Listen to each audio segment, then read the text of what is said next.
Have you ever struggled getting customers to buy from you more than once?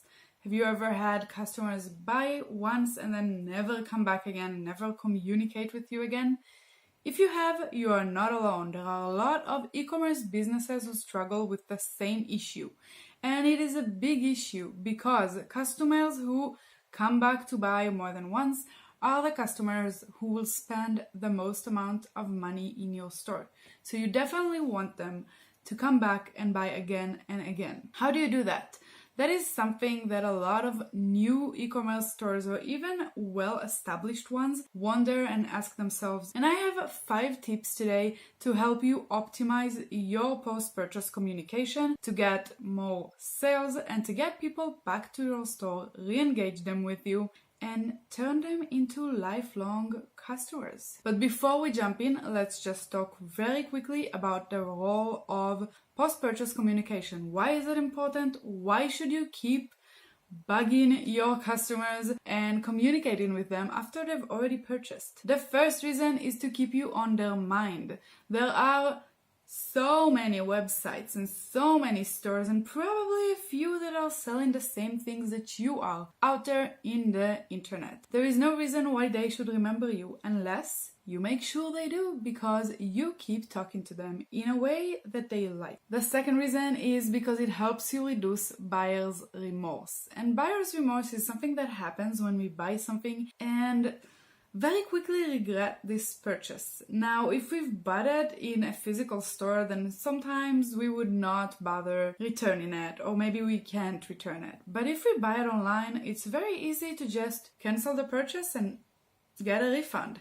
And you don't want that to happen. You don't want your customers to regret purchasing from you. So you want to keep reminding them what a good decision they have made buying from you. And the third reason, and most important one, is to build relationships with your customers. In order to make them customers that actually come back and buy more, you need to build a relationship with them, and you can only do that if you keep communicating with them. Otherwise, it's going to be a struggle. So now that we've talked a little bit about why post-purchase communication is important, let's jump into the 5 ways that you can use it to actually get customers back to your store. The first principle is that you actually have to be where your customers are. Communicate with them in whichever way they want and make sure that you are communicating in the platforms that they are actually at. So, for example, email marketing. We all do email marketing. It's kind of a standard at this point. Now, while emails do have increasingly lower and lower open rates, they are still important because some people still read their emails. Your mistake would be if you only use email marketing. There are so many other platforms nowadays, and a lot of people pay attention to different platforms like Facebook Messenger, SMS messages, push notifications, or even physical mail. Make sure that you communicate with your customers post-purchase in all of the platforms that they pay attention to. How do you do that? You actually offer them opt-in options to each of these platforms in different stages of the purchasing experience. When you do that, you actually give them the option to opt in to the platform that they want, and just make sure that whenever you're sending out a campaign or an automated message, you do that in all platforms. Another great way, and not really talked about, to communicate with your customers post-purchase is the thank you page. They are still on your website, they're still paying attention to what you have to say. It's a great way to actually capture their attention. And if they didn't opt in already to one of your distribution lists, this is a great place to offer them the option to opt in any distribution list they want for shipping updates. The second thing you can do to improve your post-purchase communications is to use surveys and reviews. You can ask for feedback when you are talking to your customers post-purchase. Whatever it is, to ask them to submit answers to a survey or to submit a review to a product that they ordered and already received. Both options are great and can fit different stages in the post-purchase communication flow. But if you also give an incentive either for submitting a review or for submitting a survey answer, you can actually give your customers a discount and get them to convert again and to buy from you again. So you get 2 for 1 here. You get feedback on your product and service, or even a review to your website, and you also get a customer that buys again because you gave him a discount. This also shows that you care about what your customers think, you want them to have a good experience, and you actually listen to them. So I would highly recommend using it. The third thing we're going to talk about is upselling and cross-selling post-purchase.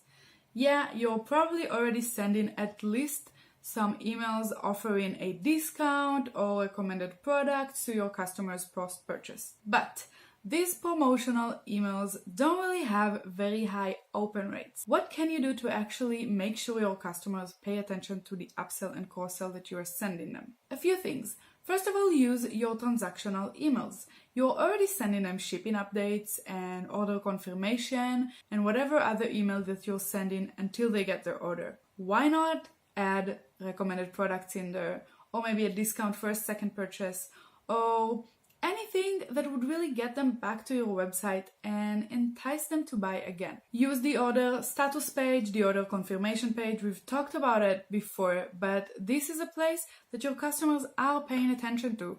So why not add some upsells and cross-sells in there, some recommended products, a discount, a time-sensitive offer, whatever you want, you can offer that and actually get people to purchase again within 20 minutes from their first purchase. And lastly, dormant customers. If you're looking for excuses to talk to your customers, nothing better than someone who hasn't been to your website in like 30 days, or maybe it's been 60 days since they purchased. You can send them just a lovely little email saying, "Hi, we've missed you, where have you been?"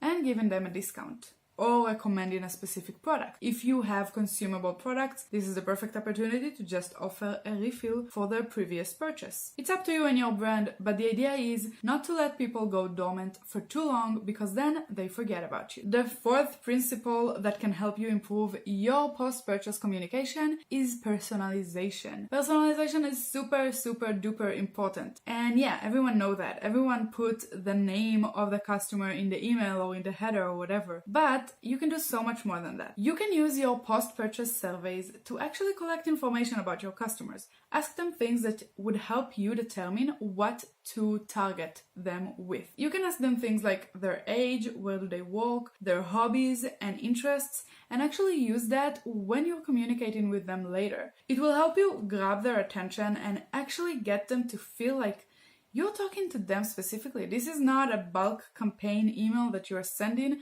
but you know what they want. You actually care about what they care about, and that's why they're seeing this message from you. This is extremely powerful because we all feel very comfortable ignoring bulk messages, but we don't feel as comfortable ignoring a personal message sent specifically to us. You can also use the power of birthdays to get customers back to your store. Send them a happy birthday campaign, whatever it is, email or SMS or messenger. Just give them your warm wishes, say happy birthday, and of course, offer a discount or a gift in your store to get them back. Again, this feels very personal. People love when you celebrate their birthdays with them, and you can combine that with personalization to get the best results you can. And last but not least, maybe the most important thing here is to actually give value. If you want to create long-lasting relationships with your customers and not just a one-time transaction, you need to actually give them value. You need to get them interested in what you have to offer and what you have to say. Your goal here is that when they see an email or a message from you, they don't think, oh, another promotional one. They actually open it to see what kind of interesting thing you have to say today. What kind of value will you provide today? You can do that either with your newsletter or with social media, or ideally both. You can publish on social media whatever content you have and also send it in a newsletter so that your customers don't miss out. But the important thing is that it doesn't have to be your content. Ideally, you would create your own content, but obviously for store owners, especially if it's a new store and you're doing everything on your own, it's really difficult to create all of this content on your own. So you can find a nice balance between creating and curating content and actually use content from your niche that you think your customers would find interesting and just share it with them. You don't have to reinvent the wheel. You can use content that other people created. Of course, you will not pretend it's your own. You will just share it with your customers and, See if they're interested. Of course, if you create your own content, you have a lot of options to actually also advertise your products or get people to opt into a distribution list if they haven't yet. So there are advantages to creating your own content. But if you're incapable of doing it in the moment, or at least not in the volume that you want to do it, don't let that prevent you from actually communicating with your customers in ways that interest them. To sum it all up, returning customers are your bread and butter as an e-commerce business. You want as many and you want them to come back as much as possible. They are cheaper to acquire and they spend more money on your store. So it's all in all a win-win situation for you. The key to creating not only returning but loyal customers to your brand, other than having a good quality product, the key to actually get people to come back is good post-purchase communication. The important thing is don't just wait for your customers to come back. You need to work at it from day one. Yeah, at first the results are not going to be very big because this is a volumes number. As time goes by and you get more and more customers, you will see better results. This is it for today's video. It's running a little long anyway. If you're interested in learning more about Shopify and getting pretty awesome tips and tricks about Shopify and e-commerce, join our Facebook group. It will be linked down below. Bye.